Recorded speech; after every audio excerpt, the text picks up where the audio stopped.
નગરમાં ચૂંટણી પહેલા કોંગ્રેસને મોટો ઝટકો। જિલ્લા કોંગ્રેસ મહામંત્રી સહિત 9 ઉમેદવારો ભાજપમાં જોડાયા।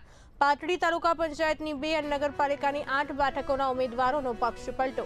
જિલ્લા ભાજપ પ્રમુખના હસ્તે ભાજપનો ખેસ ધારણ કર્યો। જિલ્લા પંચાયત સવલાસ બેઠકના ઉમેદવાર વિક્રમ રબારી પણ ભાજપમાં જોડાયા।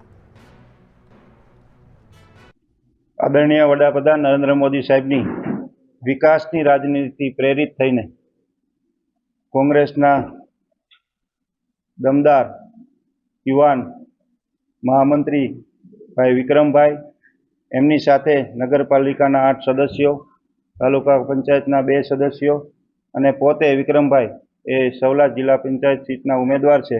આ તમામ મિત્રો આજે કેસરીયો ખેસ ધારણ કર્યો છે। એવું ચોક્કસ કહી શકું કે પાટડી વિધાનસભામાં હાલ કોંગ્રેસ મૃતપ્રાય બની રહી છે, ત્યારે હું વિક્રમભાઈ અને એમની ટીમનું અહીં સુરેન્દ્રનગર જિલ્લા ભાજપ વતી સ્વાગત કરું છું।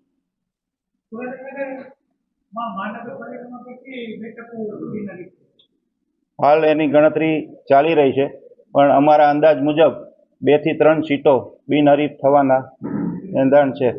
સૌ પત્રકાર સાથીઓને પ્રણામ, નમસ્કાર।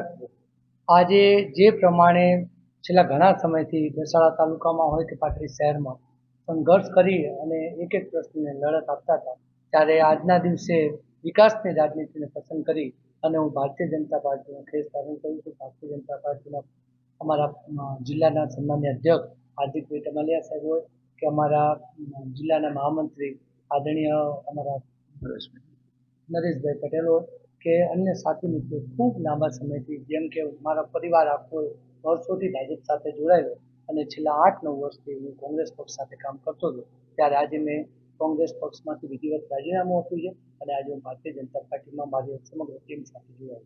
મુખ્ય શું કારણ છે કોંગ્રેસ છોડવાનું? મુખ્ય કારણ એ જ છે કે જે પ્રમાણે સમગ્ર વિસ્તારમાં વિકાસના કામોને અથવા તો ખેડૂતો, વંચિતોના, શોષિતોના પ્રશ્ને અમારે અવારનવાર લડત કરવી પડતી હતી, અમારે સંઘર્ષ કરવો પડતું હતું। જ્યારે જનજનનો અવાજ અને દેશના વડાપ્રધાન આદરણીય નરેન્દ્ર મોદી સાહેબના નેતૃત્વમાં અને ભૂપેન્દ્રભાઈ પટેલ સાહેબના નેતૃત્વમાં જ્યારે વિકાસની રાજનીતિ ભારતીય જનતા પાર્ટી કરી રહી હોય, ત્યારે એનાથી પ્રેરાઈ અને આજે અમારી સમગ્ર ટીમ ભારતીય જનતા પાર્ટીનો ખેસ ધારણ અમારા દસાડા તાલુકામાં ખાસ કરીને જે 22 તાલુકા પંચાયતની બેઠકો છે, એમાંથી હું માનું છું ત્યાં સુધી